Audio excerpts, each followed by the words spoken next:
Let me start with the COP, condition of property issue that we're dealing with right now. So we're representing a buyer on a country property up in up Valley Napa, and the buyer is an attorney, so knows more than everybody else, of course, and we're the property, being a country property, has some stuff on it, sheds, leftover wood, things like that, and they were never mentioned in the contract as being conveyed with the property. So, and the buyer wants them taken away, and so what we're dealing with and what he's relying upon is, I think this is what we need here.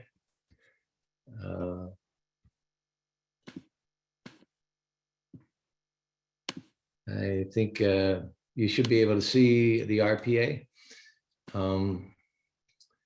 And we're dealing with paragraph 16 of the RPA. Not too far. There we go. Repairs. Repairs shall be completed prior to final verification of condition unless otherwise agreed in writing.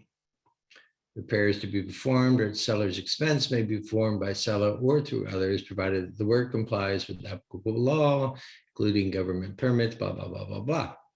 Repairs shall be performed in a good, skillful manner, blah, blah, blah, blah, blah. Just understand that the exact restoration or appearance or cosmetic items following all repairs may not be possible. A seller shall obtain invoices and paid receipts of repairs performed by others, prepared to a written statement indicating repairs performed by the seller and the date of repair, and provide copies of invoices and paid receipts. So this actually isn't the paragraph I need, because it's though it's an interesting paragraph, we rarely have repairs done by the seller. What I'm really looking for is the COP, condition of property.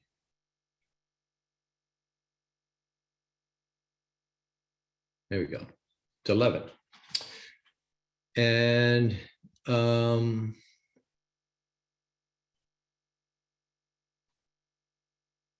11, condition of property reads, unless otherwise agreed to in writing, 1, the property is sold in as is in its present condition as of the date of acceptance. We've always had kind of questions about whether something's changed from the date of acceptance and whether the seller needs to bring it back into compliance, particularly landscaping they let go or something like that. B, subject to buyer's investigations, right? 2, the property including blah, blah, blah, blah, blah, to be maintained in substantially the same condition as this date of acceptance. And here's the kicker that we're dealing with right now. This is 11.3. All debris and personal property not included in the sale shall be removed as of close of escrow, by close of escrow. So I'm going to stop sharing here. And the buyer's point is that the unattached metal shed and hundreds, if not thousands, of concrete stepping stones are not fixtures. So they are considered either debris or personal property, not identified as being transferred as part of the sale. As such, the sellers are bound to remove these items prior to the close of escrow.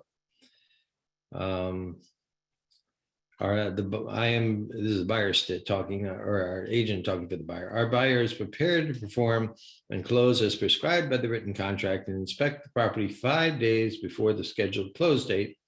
If the items remain, the buyer will not close the transaction until the seller performs under the mutual contract. If sellers refuse or do not respond, buyer suggests he will do whatever is necessary to perfect the sale, including aggressive litigation and seek legal fees and court costs. Seller has been advised to contact a qualified California real estate attorney. That's a catchword we always use. I call it the QCRA, the QCREA, the Qualified California Real Estate Attorney. So if things go sideways, that's the first thing we tell our clients to do is, you can tell them your experience in the similar circumstances. Well, I had a transaction and this happened. But to get clear advice on legal matters, they need to speak to a qualified California real estate attorney. So that's where we are. We're kind of at a standstill. We don't know what the seller is going to do. Our agent at first, we like to arbitrate or mediate conflicts before they get into legal mode. And our agent just suggested that, well, let's get an estimate for, taking those things off the property, and we'll request a credit from the seller in terms of a request for repair. And of course, the buyer, as I said, being an attorney, doesn't really want that. They say this isn't a request for repair. This is the seller's obligation under that paragraph 11. So that's where we are. So anybody got comment on that? Have experience with that before that they want to share? Seeing none, I'll carry on to the next thing. So we got we're representing seller. We got multiple offers on the listing. The seller made multiple counter offers to I think 3 individuals. And while those counter offers were still out, they received a 4th offer that they really liked better than any of the other 3. So let's just look at the multiple counter offer form because it has some interesting stuff. Let me go back here and see if we can find.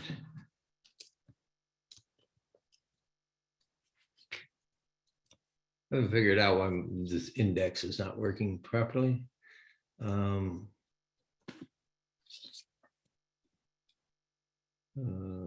So I've got to scroll through here.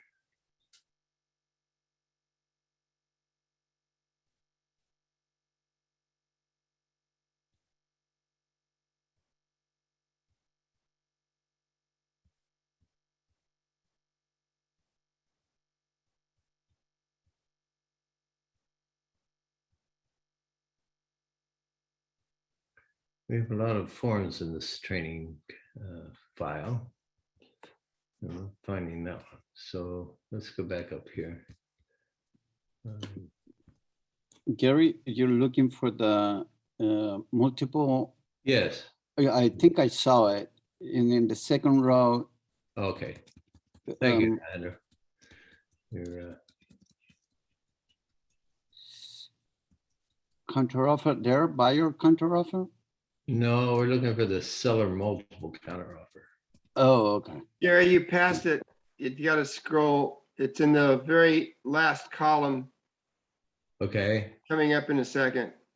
All right. Thanks. There. There. Top right. Oh, there it is. Thank you, Eric. Appreciate it. Everyone can use a little help here. Okay. So we all know that when you have more than one offer, and the seller wants to counter them, they can use this form, and it's advised they use this form. And they make it clear here that The terms, paragraphs of offer, initial, exclude final agreement. The seller may make different counter offers to different people. So one person, they may want to counter on the price and the closing date. And another one, they might like the price, but they need to modify the days of inspection. So they don't have to write they can write different terms here to different buyers specifically. This is the important part because the multiple, just the single, if you use just a seller counteroffer without the multiple counteroffer, this paragraph isn't in there. So it says the seller is making multiple counteroffers with buyers on terms that may or may not be the same. The multiple counteroffer does not bind the seller and the buyer unless all the following occur in the time specified below. Seller signs in paragraph 5, buyer signs in paragraph 7, seller signs in paragraph 8, and the buyer receives a copy of the multiple counteroffer with all signatures. So the seller is going to sign here in 5 when you first send it up. The buyer is going to accept it here in number 7 and sign it or have it subject to their additional counteroffer. And then the seller will sign in 8 saying they select, accepts this multiple counteroffer, do not, and then it says to the seller, do not sign this box until the buyer signs in paragraph 7. So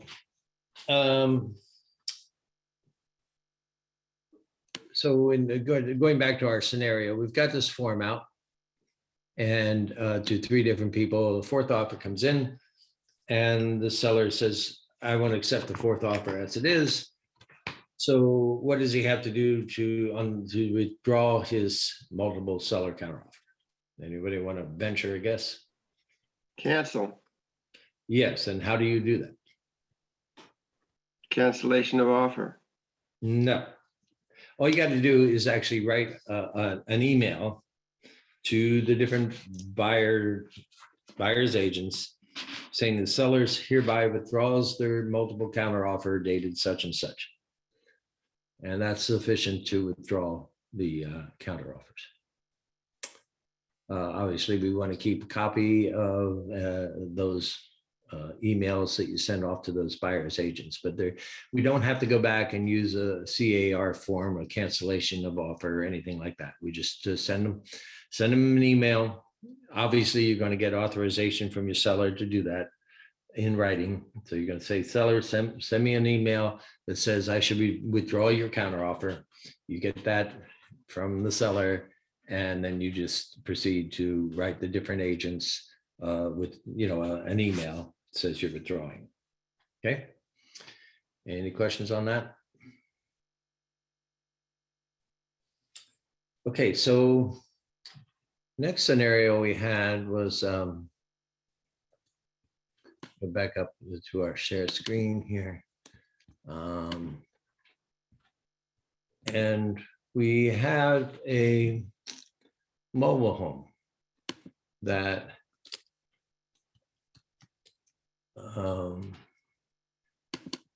we were writing an offer on it. Our agent was writing an offer on it. It looks like we already have this up here somewhere too. I'm sorry, but I need to check with CAR and maybe or let's see if we can goodbye due date. Ooh. Anyway, sort A to Z. Let's see if that'll work. Okay, good. All right, at least we can get them sorted. So they wrote an offer for this mobile home on an RPA, which, the RPA has most of the terms that we need in a contract for a mobile home. But not all, because it doesn't correctly identify the mobile home. And the form that actually identifies the mobile home is in this manufactured home listing addendum. And here, this is used for the listings. And the property is personal property manufactured home.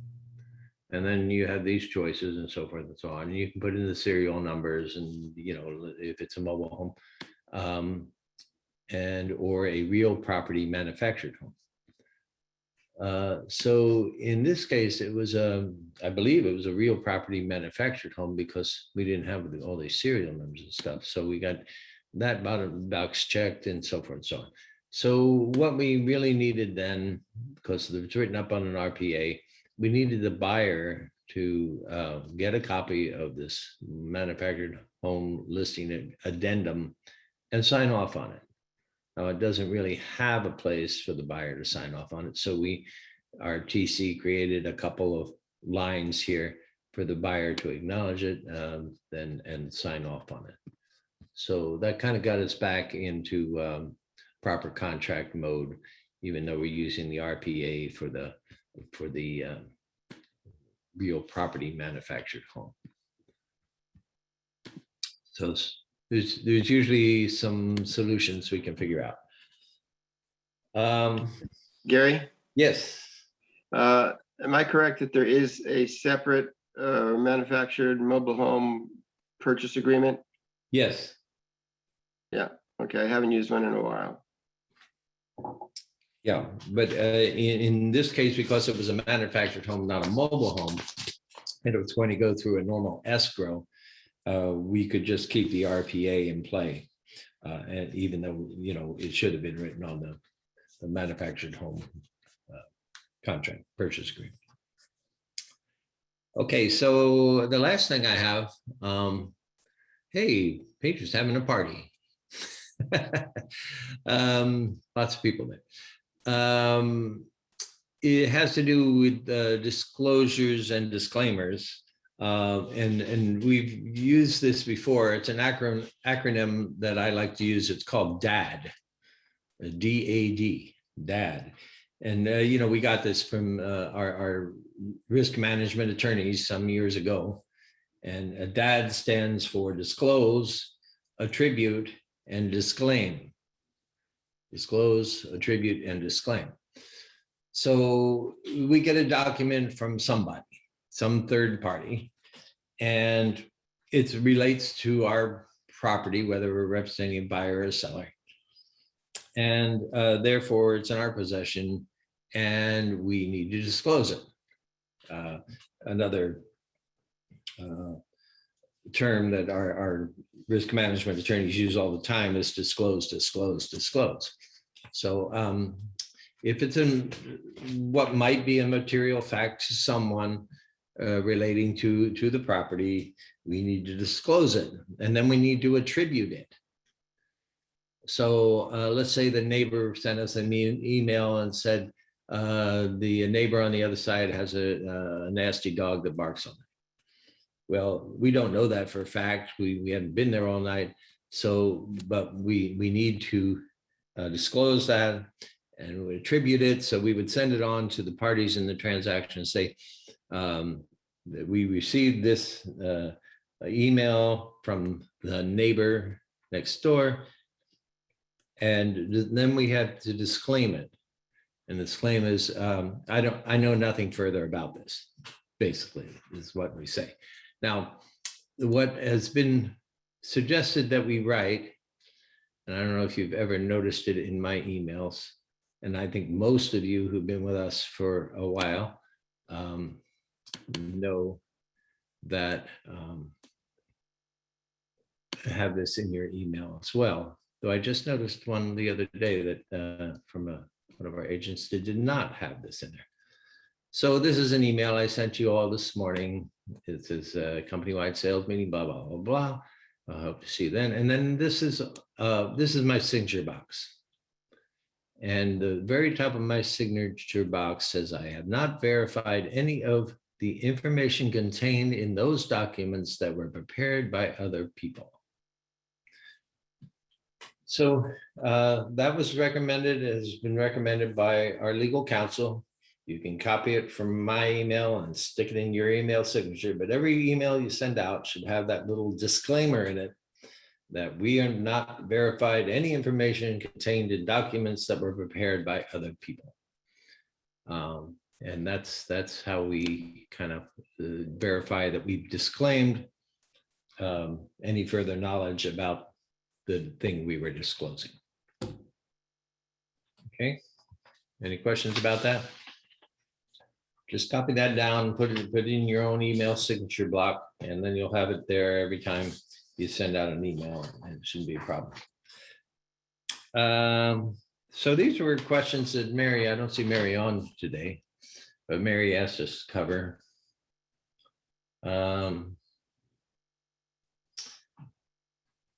So there's a good chance I might be listing a property that has two renters, and a 2-bedroom, 2-bath vacant home. So questions, if she's lists this property, what can and cannot be done legally with the tenants? Someone want to give me a short answer? We don't know. Good, that's exactly correct.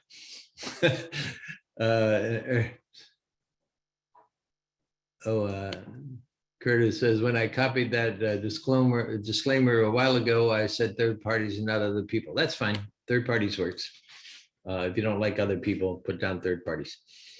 Yeah, so tenants, you know, the law is so complicated with COVID. There's 3 layers. There's federal, state, there could be county, there could be local ordinances, all dealing with tenant rights while we're in this COVID period. So we have to refer the landlord as to what they can do legally about their tenants to a qualified California real estate attorney, the QURCA, who deals with landlord-tenant situations, because a lot of California real estate attorneys just deal with transactions, and they don't deal with tenant-landlord law. So we have to add that additional thing that you need to talk to a lawyer, but one who works in landlord-tenant relationships. So sometimes I get a call, can we just give them 60-day notice? I don't know. Can we give them 30-day notice? I don't know. It's all going to depend. So we need legal counsel involved in those kind of questions at this point. Yeah, that's what she asked, and can they be given notice?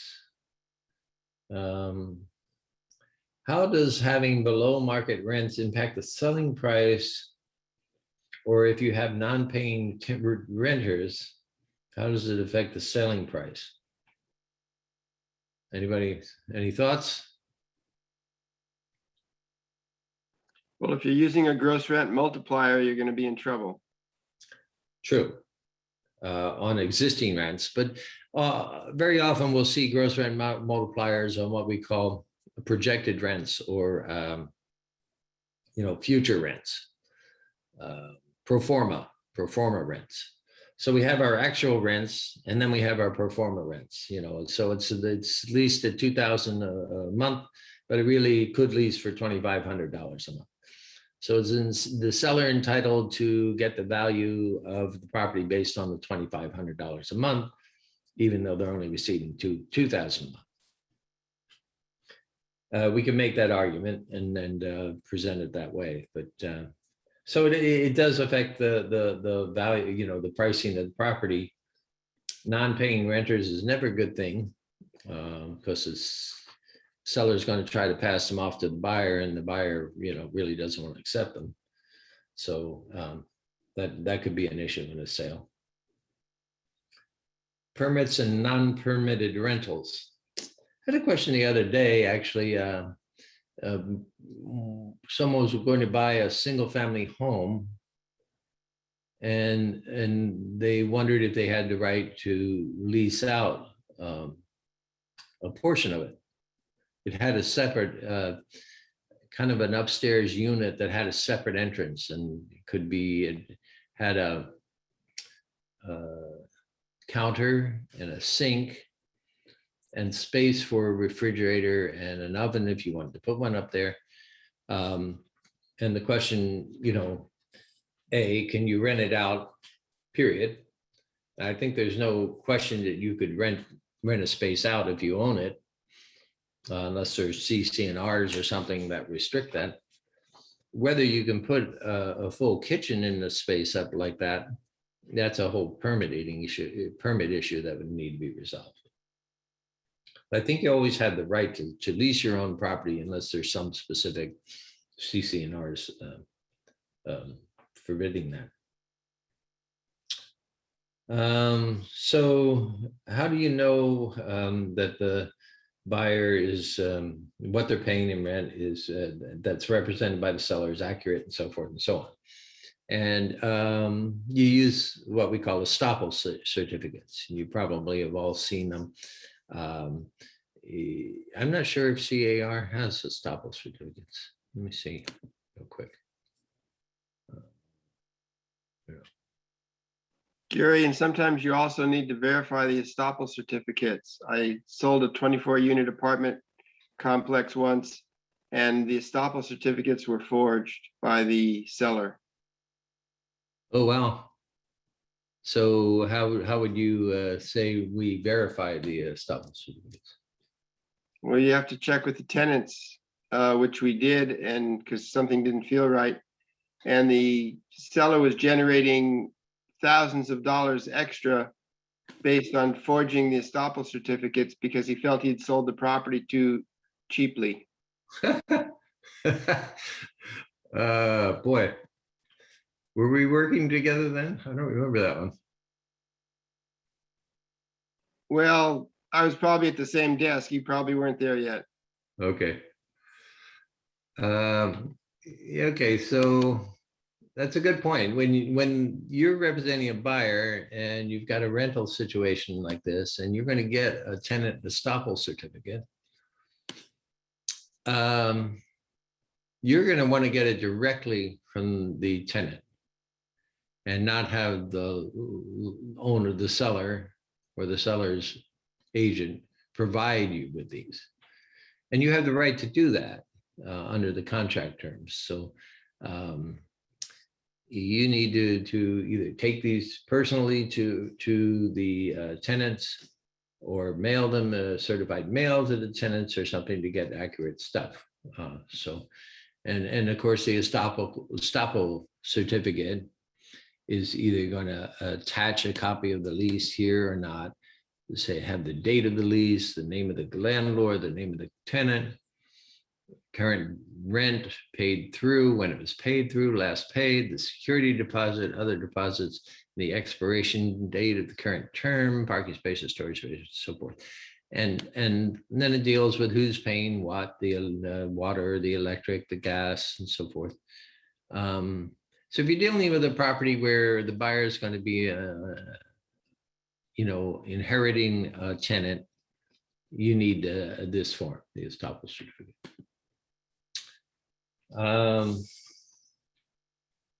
Let's see. Yeah, and Mary points out here that they received incorrect rental income estimates from the agent when they were representing a buyer. So those things happen, and you need to verify the with an estoppel certificate. What is the access to the property with tenants? Can that be done unless there's an accepted offer? Usually it's most leases, if there's leases, require a 24-hour notice to a tenant for the landlord to gain entry for inspection purposes, and that landlord could assign to the buyer the rights to those inspections. You got to assume you're probably going to have at least 24 hours notice to the tenant before you can inspect it. I guess if you were in, I don't know if there's a common law thing. That would be a question for Bill or Vicky, if that 24 hours is also common law in the event there's no active lease.